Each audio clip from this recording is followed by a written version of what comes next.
Hey soccer friends, I just want to give a shout out to our partner, Team Player. They are changing the game on how you find the perfect soccer team for your player. Parents, this means no more endless social media scrolling to find information on teams. With Team Player, everything you need to know is just a few clicks away. It's simple, straightforward, and lets you find the best coach and team for your player without any of the usual headaches. And coaches, we all know how tough it can be to get your team noticed, but when you subscribe to one of Team Player's team plans, you instantly get access to set up an online team profile that allows you to reach more potential players and showcase what your team is all about. It's super easy and lets players and parents see why your team could be the right fit for them. And if you sign up using the promo code PITCH, you can try any team plan free for 1 month. So whether you're managing a team or searching for one, come on over to www.teamplayer.us. That is TEAMPLAYR.US. And come give Team Player a look. Family-owned Soccer Innovation is your go-to source for top quality equipment. Whether you're a player, a supportive family member, or a dedicated coach, they have everything you need to elevate your game. For players, their innovative equipment are designed to boost your skills and performance on the pitch. From their agility cones to their portable goals, they have you covered. And family members, they offer durable equipment that's built to last because we know your support is critical to your player.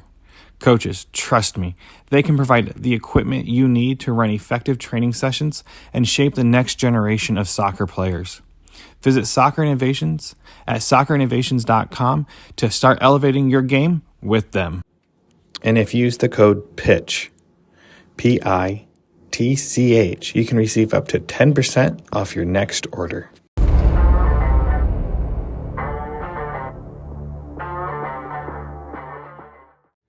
Hello and welcome back to Chat by the Pitch. This is Ian Babcock, your host. This week is Part 2 with DKSC with Juan Martinez. We dig a little bit deeper about connections with players and movement of players and how they handle different things within the club. So let's start this chat and head to the pitch.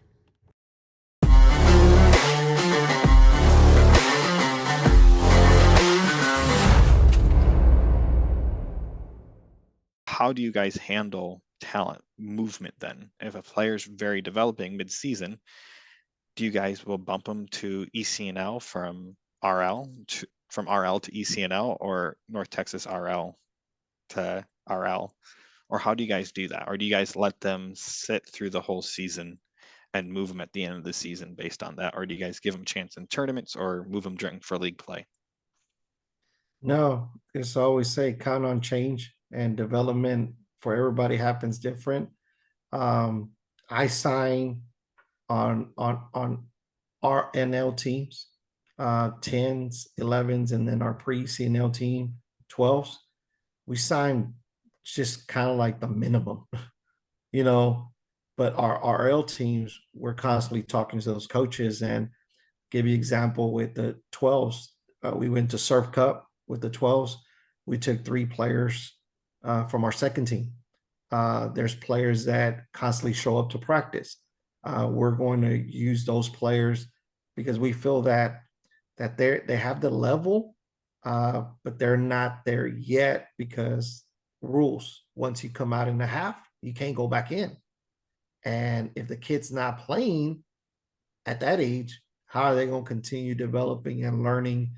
So we basically, when showcase events come, we constantly look like we're going to friendlies this week at Aguilan, and we're taking a younger player to play with our tens, and we're constantly looking at with Salazar. We have 2 of the very best 14s in the Metroplex playing up with the 13s, and those players, as they continue to develop, we might push them up another year. We're always going to look to challenge them, but not over challenge them where it becomes they're not enjoying because they are kids. It goes, we preach social aspect of it. They are kids. It cannot just be about moving them because they might build those relationships. And let's not pull the band-aid. Let's give them a taste of playing with older kids, and they might build that relationship, and they might be then, man, this is even better because we're constantly educating parents and players that each player is running a different race.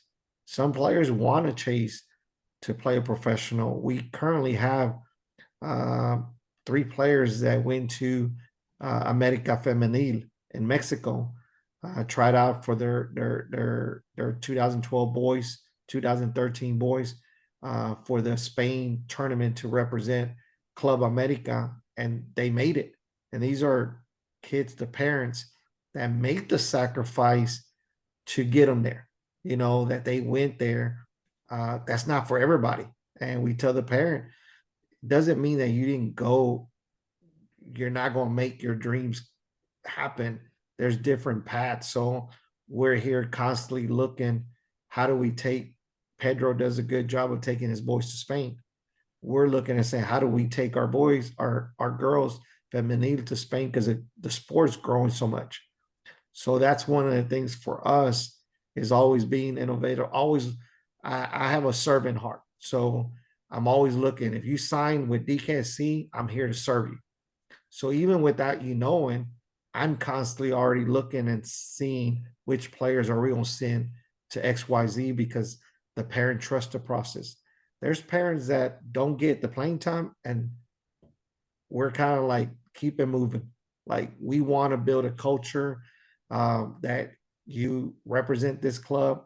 And I think with our resources and our education and coaches, if you do trust the process, and we're not for everybody, we're like, again, if you only care about results, which I'm super competitive.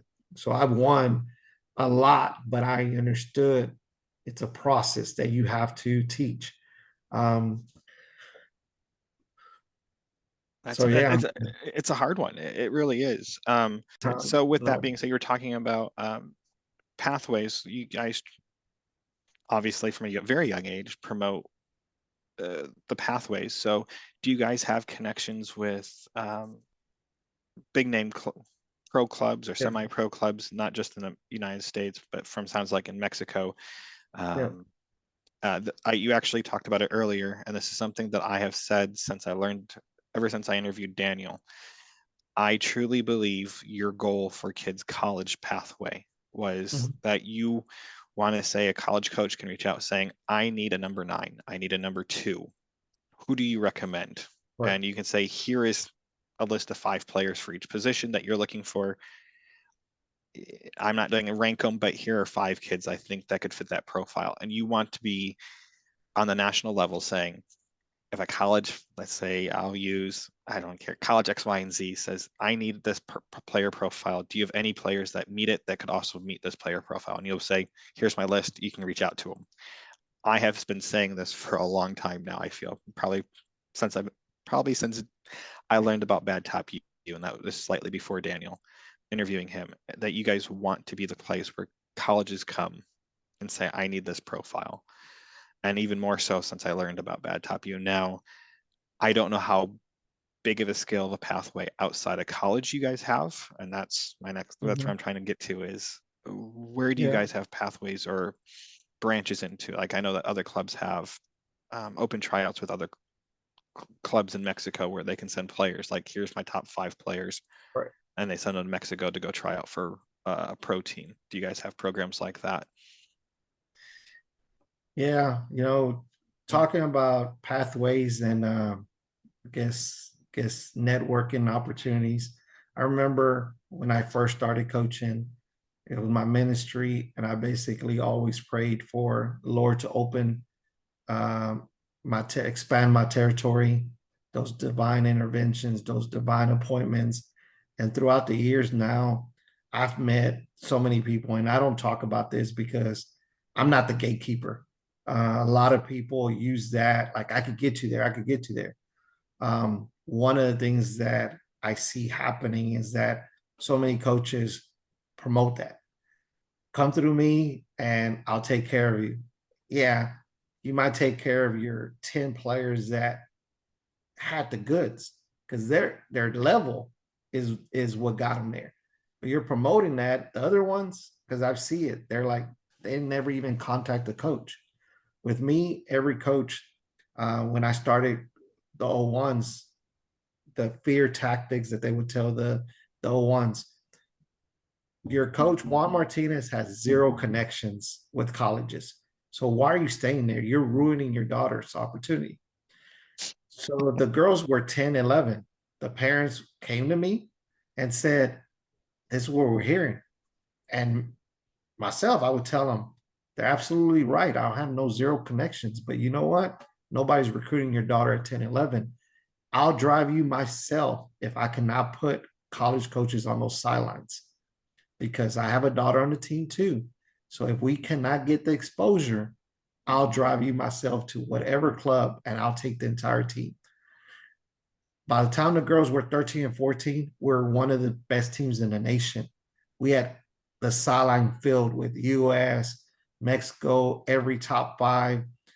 And I met the Anson Dorans from North Carolina, the Beckys from Florida. They were just like, oh my God, this team. And we stuck out like a sore thumb wearing the Brazil uniforms. I remember that they started recruiting all of them, and I would tell the parents, didn't they say we weren't going to get the exposure? Okay. Now I look at it as like, when I stopped coaching in 2018, I created JMS, which stood for Juan Martinez Soccer. I added a square root for soccer school. Now it's just JMS. But I created there because I felt like I had this large network of connections that I have made. And once I stopped coaching, how am I going to use that network to bless the next student athletes?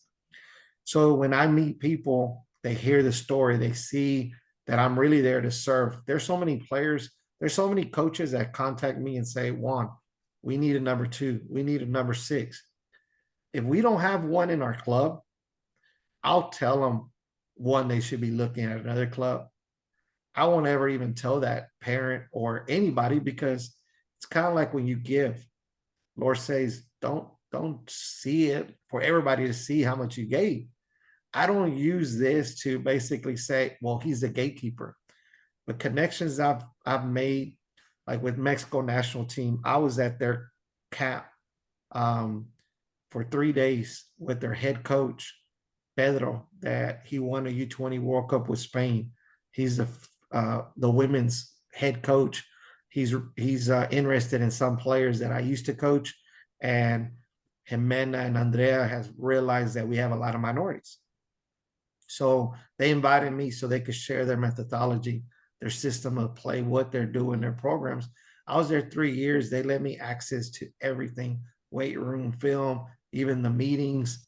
I took a lot from it, but now they're like, this club, that club, America, Chivas, Pumas, you name it. They're constantly contacting me. I have voice message that they're looking for American soccer players. I don't tell anybody because I'm like, they might want to go to college. You know, Right. I'm not going to push them and try to influence them. Like, say, if you don't go now, you're making a mistake. I won't do that. I have to sleep at night. So I basically would tell the player or the parent, XYZ, the money. You know, now players are getting signed at 15-year-old, and I'm seeing those contracts because there's agencies that are contacting me wanting talent. And when Jada Thomas or Samantha Mesa are, you know, they see me as a father figure, so they ask me for my advice. And then people say, well, why are you asking? Well, that's like a dad for me. And so I look at it as like, well, here's a divine appointment. I'm going to build that relationship with Colombia national team, with US scouts, with Mexico scouts, with Puerto Rico, you name it, Canada. You know, so a lot of these coaches from colleges reach out to me, Juan, you're the only one that I could trust. We need a solid 4 with the great work rate, technically sound. Because I hear coaches, they sell all their players. And I hear them, and I'm like, you're just burning them, because this coach knows that every player you talk to him about it is the next me I have. is the next Tobin Heath. You know, it's that credibility.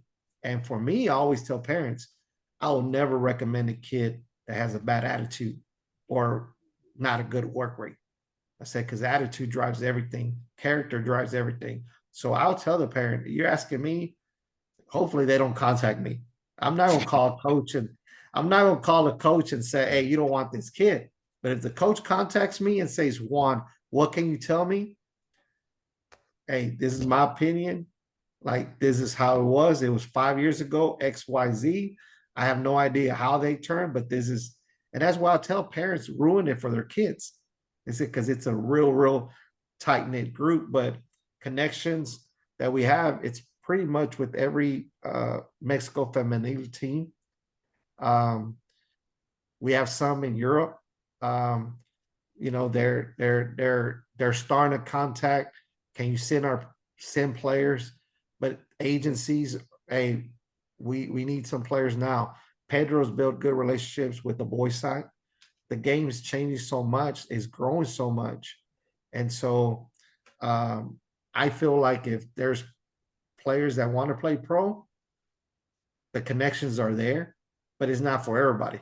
You know, it's definitely not for everybody. I would always recommend, I always tell players if the money they're going to pay you outweighs the scholarship, then you have to consider it, because you could do alternate school, but always, you know, look what you want to do when the ball stops rolling. I think Landon Donovan, his interview when he went pro, he talked about his mom was a teacher, and she goes, they had to put money aside for him to go to college. So if whenever he finished playing, it was $50,000 a year, they would put aside for him in his contract so he could go to college when he was done playing. And I'm like, that's genius. Yeah. And so he had a self-funded scholarship to go to college when he was done, and he didn't have to worry about the financial side of the game for schooling. Now, man, I have so many questions and I don't know where to start. No.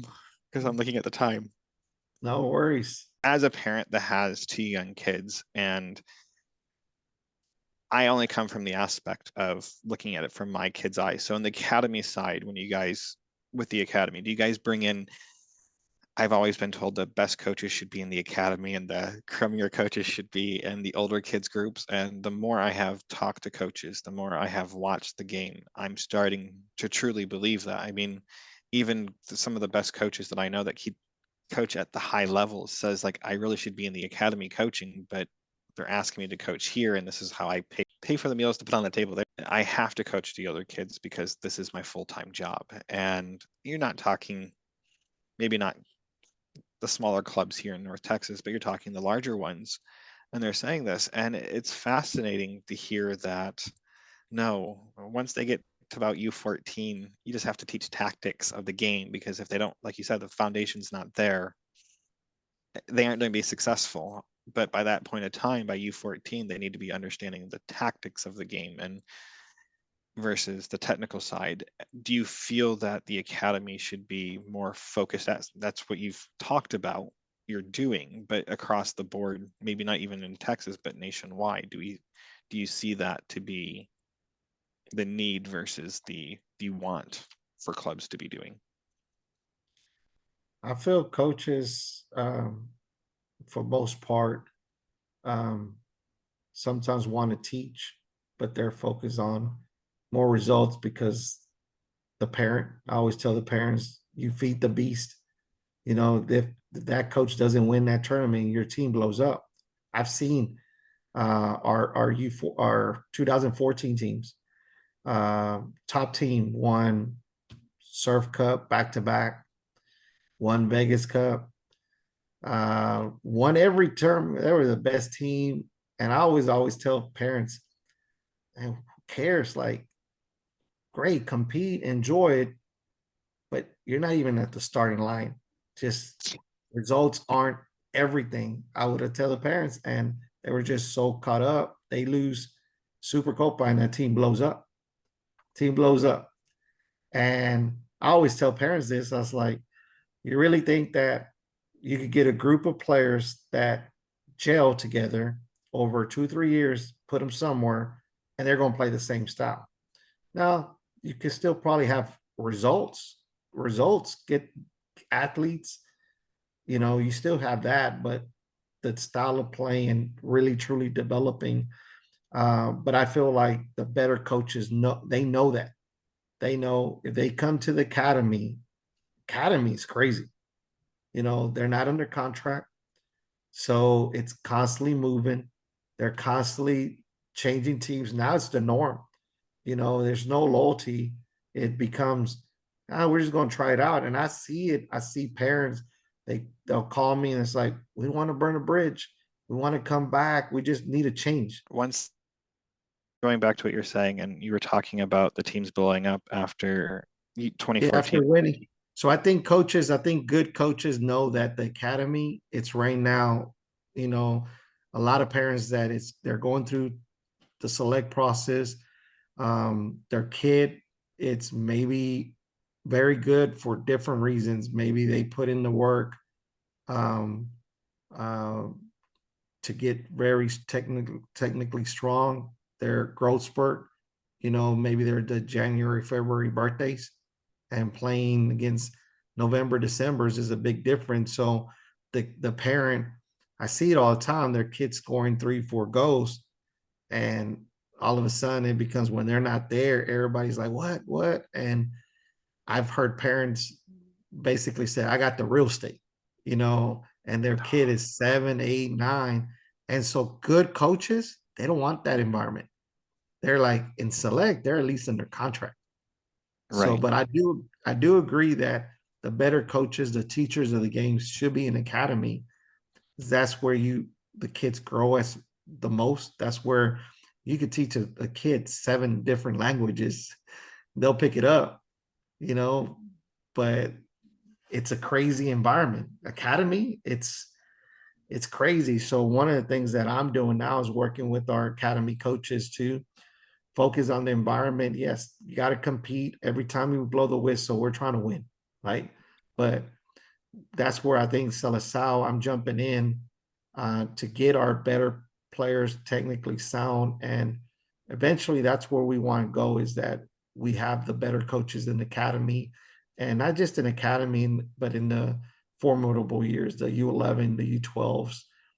Because like once they get to like, I would say U15, they should already know what they're doing, understanding the tactical awareness, their decision making, that all that stuff should be really at the end engraved in them because of years. And I see some coaches where they don't coach they don't say a word. I'm like, that's a good coach, because their players have learned. Then I see those coaches where they're joysticking. And here's the problem. Here's the problem, because I've seen it so many times where coaches are standing up, joysticking every single play. And now that I'm coaching, I'm basically notes and then Bill, and then yes, we do sometimes coach, but we're allowing them to make those mistakes. And then parents, well, he got coached you. I was like, listen, this is like taking a test. Okay. If you're interested in winning this game, like a meaningless game, just a regular season, one of maybe 75 that they play in a year, because now it seems like parents want to play in 2-3 leagues because of the social media, the videos, that dopium that gets released in their brain. They get the high of, I got to get my fix. And I look at it as like, I always tell my parents, train, play one game and train more often, train 4 days a week. Your kid would develop, but you have to trust the process. But I feel that coaches don't jump into the academy because they know how crazy North Texas is. That's the thing.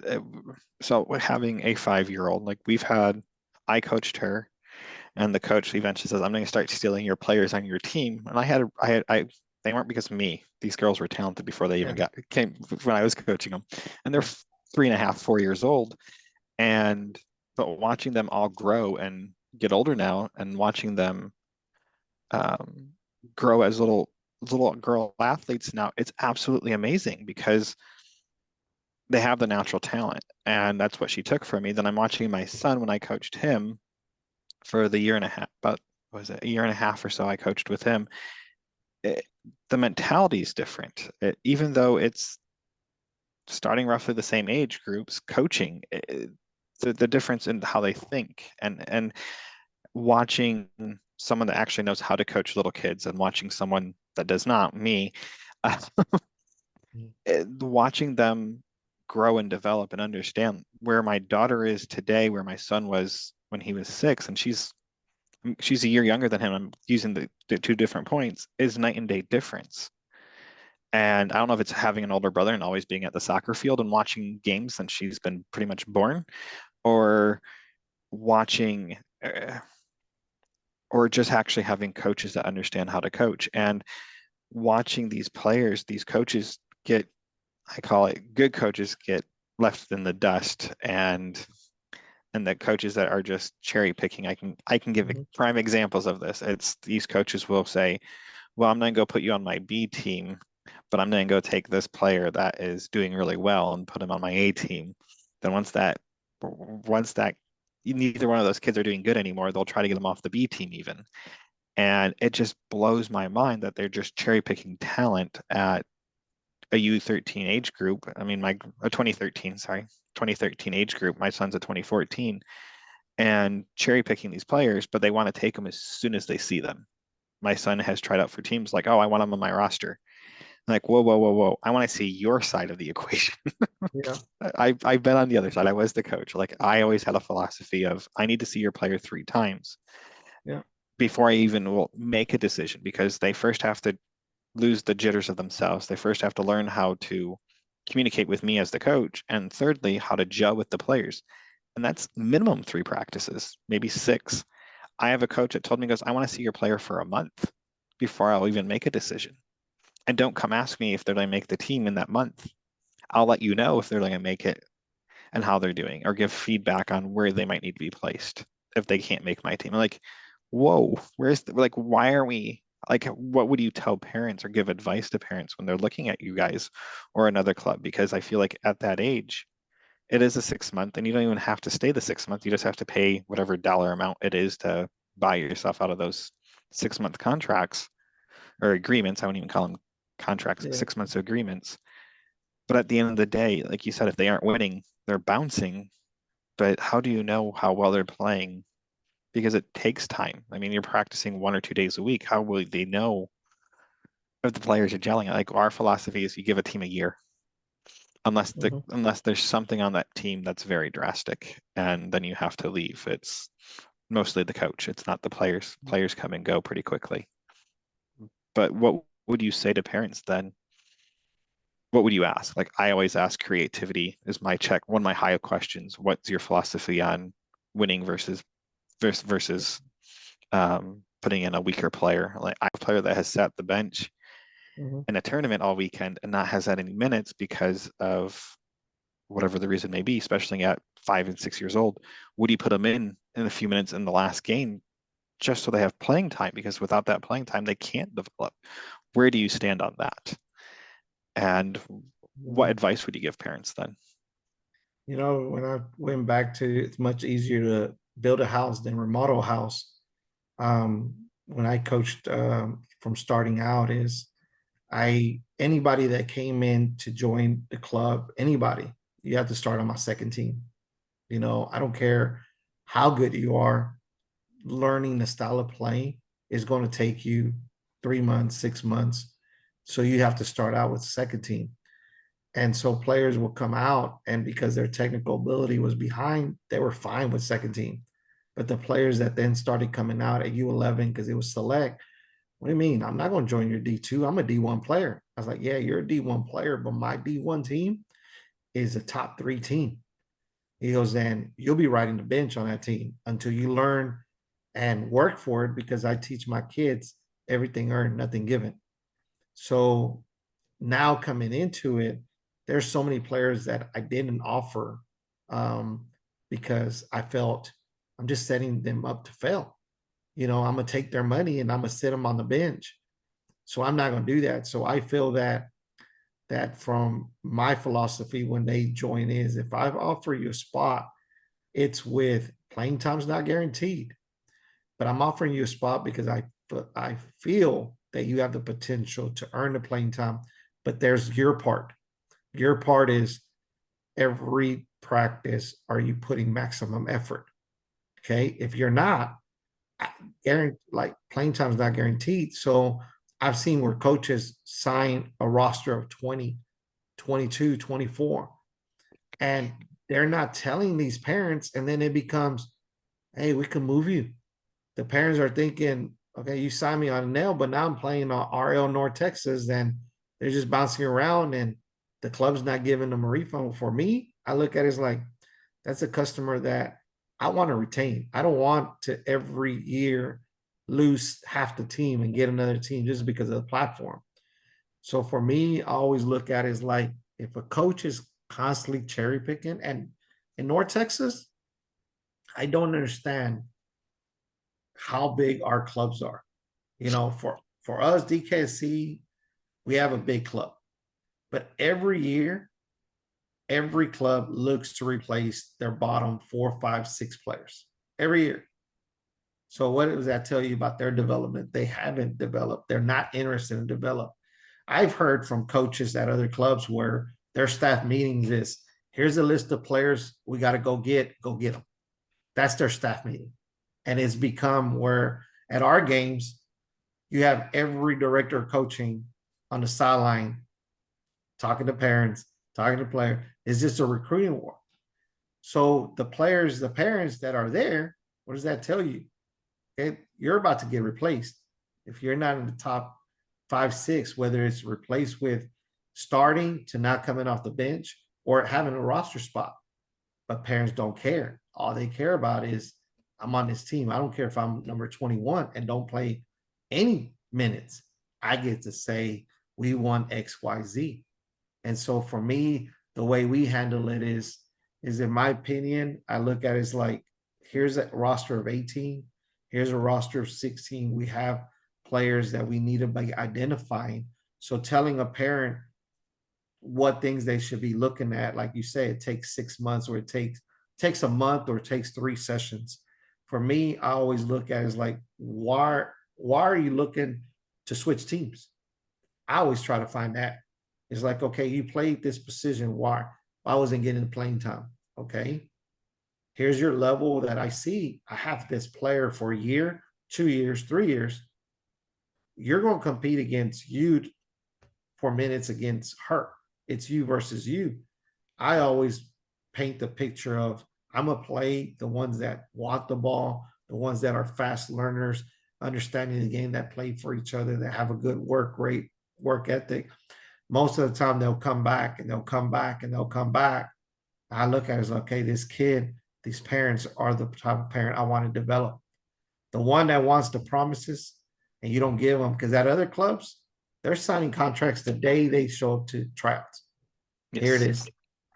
And I just don't get it. I don't get that parents aren't doing their due diligence. That's why this is the first time I met you. So when you started talking about the club and the research, I'm like, here's somebody that actually has taken the time to do the research with the price possession of their child, their environment, their culture. And there's so many parents that they let other parents, oh, this is where you should be. And I've heard it. I've heard it from parents that throughout the years as I was coaching, parents would say they'll come out to a tryout at U15. And they're like, I never came out to your tryout because everybody always told me, don't ruin your kid. Don't ruin the kid. Don't take them. Don't do this. And it was just fear tactics. He goes, now that I've done my research, I realized I missed out and my kid's not at that level, but can she start out in the second team? And I'm like, yes, but the second team's so much better now because you didn't develop.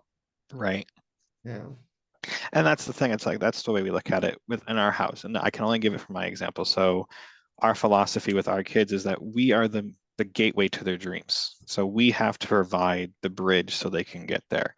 And that means, if it means private lessons, when my son started to play club soccer at 6 years old, he got shoved and he started to cry because they were cheating. We're like, no, bud, soccer's a physical game. And so we hired a private coach to teach him how to push him around really and teach him how to be physical within the rules of the game at 6 years old. And he's had a private coach pretty much ever since then. But the way we look at it as, is it something that he wants? I scheduled his private lesson the other day for him and I turned to him, I go, okay, your session's on Sunday if you want it. I haven't scheduled it yet, but do you want to do this? You might be giving up this activity and it's your choice. And he goes, no, I want to go to play soccer. And I'm like, okay, we'll schedule it for you. And our fear is burnout at a young age. But at the same time, like I said, we're his pathway. We have some means to pay for the extra stuff for him to go into things. But it's like listening to the private lessons. Eventually you either outgrow, I always say, even with any coach, it's either you outgrow the coach or the coach outgrows you. And it's finding, unfortunately, when it hit that U15 age group, that's a great age to talk about, is that sometimes the player does not develop anymore and they need to go find a place where they can develop. And because the team has outgrown and you can't as a team focus so much on that individual anymore. You can go seek advice on how to promote your player and push them up. But how do you grow that player that is falling behind, or the coach? And that's where we've learned it's either our child has outgrown the team. It's just nothing, there's nothing against that team. It's just where he's at this moment, or the coach has outgrown him. And there's nothing wrong with that. And I think that's goes back to the whole development mentality. If you aren't willing to let them develop, we can't grow. And with that being said, like, how do you guys handle coaches? Do they same coach has the same player for all of academy and they hand it off in the select world, or do they come back, or do they follow them all the way until, like you did, you went from 5 until 18, or do you have a process? I know like FC Dallas, every 2-year intervals you change coaches almost, and it's just different voices. You might get that coach back in 4 years, but right now you're going to be handed off to another coach to develop at a certain group. Yeah, no, that's definitely, there's pros and cons to either way. You know, I coached the old ones from 5 years old to 18, 19. And I remember I had to reinvent myself 3 times. You know, from U4 to U10, I was more of their father figure than actually their coach. Because I always say it's like, you know, at those years, you know, parents are really their first coach. You know, you're telling them, because you only have them an hour and a half. So I remember reinventing myself from the academy to the younger, and then in the older age groups. I gave the team up for 1 year. At the junior year, we merged with the feeders and the director of coaching, Hugh Bradford. I gave him my teams. I was like, and I told the parents, y'all need another voice. Y'all need to learn something that, you know, I basically need to focus on the younger ones. It's their time. And, you know, it was a bumpy road. And so, but I'm glad I did that. Now I don't think it's kind of like, okay, we have to do it a certain way, like 2 years. I feel that if you have the methodology and it's the same terminology and system of play, then move them up, you know, move them up to the next coach that coach has strengths in certain age groups. For our academy, we have 2 coaches that are like the face of on the girls' side. I'm not speaking on the boys' side, but on the girls' side, they've had good success of developing academy players. Those coaches have passed on teams. They're fine with staying in the academy because I've told them, if you have a gift, you're doing it, you know, stick to it. And then whenever you decide, hey, it's time for me to maybe do something different, I'm here to help you. So we're trying to implement that where with me, I may be tied to the U10s, the U11s, the U12s, U13s at some point. You know, I might be U13, U14. We have some new coaches and our staff that we're having those conversations. I see you more as 18, 17 at the older age groups. Um, but I think that there's no like, because I feel that when you move them to another coach, I'll give you an example. Our success we've had is that coaches stayed with their team. They had retention, they had a style of play. I know for my own daughter, I gave my team up to a coach. I couldn't give him to another coach because I knew his style of play had nothing, it was night and day, you know. So me giving them a team of technical players weren't going to, and I told them that. I said, these aren't your type of players. So just moving it, you have to really, really be focused on the style of play. And I think for clubs that do it here in North Texas, every 2 years we move them to another. Look at their style of playing. It's direct. So it doesn't change. So if one coach is coaching possession, build out the back, you know, slowing the game down, speeding it up, and then the other coach, and then you're moving, it's a disaster. It's a disaster. And I remember the example I made with you as far as clubs telling the team that I wouldn't give them the exposure. Parents would say, don't you think you need another voice? You know, how do you know it's not better? And I would tell the parents, you know what, it's a fair point, but how do you know it's not 10 times worse? You know, it's kind of like, do you just change another voice for the sake of changing a voice? That other voice could be very detrimental because what they're teaching is night and day or wrong or different. So that's where I think it needs to be. What are the pros? What are the cons? And the responsibilities of each age group, what you're trying to teach, like what you're trying to prepare. But just for changing, I wouldn't. I'd rather just leave it. If it's not broken, don't change it. But if the other coach is like, for example, you Hugh Bradford is our director of coaching, I would be very confident in giving a team to him because he's been coaching 30 years and he understands, okay, this coach, this team plays this style. This team plays this style. I can't do this with this team because they're going to go 5 steps back. Right. And that's why I feel it's like building a house. Let's get the academy right. So when those teams come and they're technical, tactical, high soccer IQ players, the coach knows that's their identity, that's their style, that's we have a methodology. Then it's an easy transition. Now, that being said, that goes back to your philosophy. Is the philosophy is the same throughout the club as they progress from the academy to the select side of the world. It's much easier for the players and the parents to understand what's expected.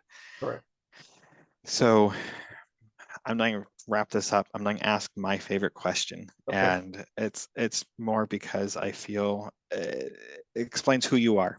So this question is, who has been the greatest influence as you as a player, because you did play in your younger years, and now as a coach, who's your greatest influence as a coach? As a player, it was Pele. As a kid, I was one of those kids that um, knew I wanted to be a professional soccer player as soon as I started playing, and I obsessed with it. So, looking at VHS videos, I used to tell cousins all the time, "I want to be Pele. I want to be Pele." Reading his biographies and autobiographies, and I knew everything about him. So he was the style of play, the uniforms that I wore. I would say Pele as a player, uh, you know, bicycle kicks or being different. That was me always trying to do different things. So that as a player, Pele was the player that influenced me as a player the most. Um, as a coach, I'm gonna be honest with you. I don't think I have a coach that I would say, and this coach influenced me or this. Um, I honestly feel it's like when I first started coaching and it became my ministry, some of the things that I was talking to parents, and I tell people all the time, it was God's plan, God's purpose for me.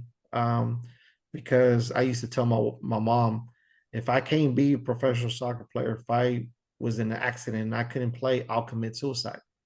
And my mom would get mad. She's like, stop talking. I was like, this is the air I breathe. This is, and my friends used to always kid around and say that soccer ball is Juan's girlfriend. I was like, yeah, this is my soccer ball. I sleep with this soccer ball from night to day. So then coaching was something I never wanted to do. But when it became my ministry, I realized the Lord had a plan for me to be a soccer coach. Even though I said a million times, I'm not going to coach. There's no way I'm a coach. My wife was the coach of the family. That my daughter changed that. So then things that, okay, I can't put my eggs in this one basket. So how do I not burn the fun? I got to make it fun. The style of play, it was more through experience. And I still remember coaches that coach, they would see my team play and they're like, darn it, exactly how he used to play, he's teaching his kids, because they have that flair. We used to always do pickup games, and I would say, try this, do this deception, control them with your upper body. It's a simple sport. Put deception, no look passes, because you're looking at vision. And they were like, man, these little kids. And I didn't realize like I was doing that. I just kind of look at it and say, how I wanted the kids to play was the Brazilian style play. And then going through there, I started meeting coaches like Anson, like Becky, and I started picking their brains. And I look at it as like, okay, this coach is more defensive minded. So this coach is more tactical, this more technical, and then just asking questions and reading, seeing sessions like by the pros, by Pep. And Barcelona, my favorite all-time team when Pep was there, and Messi and Xavi, and just the tiki-taka and just moving, letting the ball do the work. But I really will look at it as like, as a coach, I never had a coach that I looked and said, man, can you mentor me? I felt like I almost feel that movie, Good Will Hunting, where he went to get that education at the library. He wasn't even a student there. And I felt like every coach, even coaches that were new, I was always kind of like, what's he doing? What's he doing? And I would tell these coaches, I was like, you come to your session, and I like your session because you kind of talk to your players. Then you want to sit down and have like appetizer or hors d'oeuvres. And then you get to your main meal. Then you get to your dessert. It's very like this. I used to see myself as, man, going in straight into the dinner. I said, so talking to him, I would tell a coach, I was like, I just think you talk too much. I think you talk 20 minutes. I think 5 minutes for me works, maybe 15. But I realized, hey, you have to talk to him, not just go into the session. So I feel like I don't have one coach. I learned from every coach. And I always tell coaches, we all have strengths and weaknesses. I'm very in possession type coach, because I always say good defense is a great offense. They don't touch the ball. But out of possession is so important. So I pick coaches like Hugh Bradford and other coaches like, and set pieces. It's constantly, you got to learn from everybody, because everybody, even the newest coaches. And now that I'm getting back into it, I've realized how much I learned, but how much more I need to learn. And so having that 3-year break really helped me find a lot of coaches to see what they're doing and pick what worked for them, what didn't work. And now I'm kind of even creating my own style on top of what I had already learned doing it for 15 years.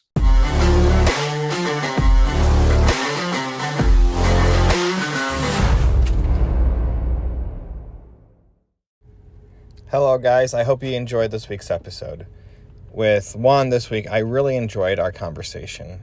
I enjoyed how much he was willing to dive into conversation and dig into what we wanted to talk about and share his insight into North Texas soccer and share a lot about DKSC and their philosophy and how they do things.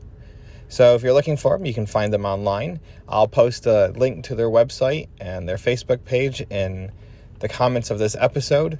And I hope you guys if you're looking for a club, please check them out. So until next time, I'll see you at the pitch.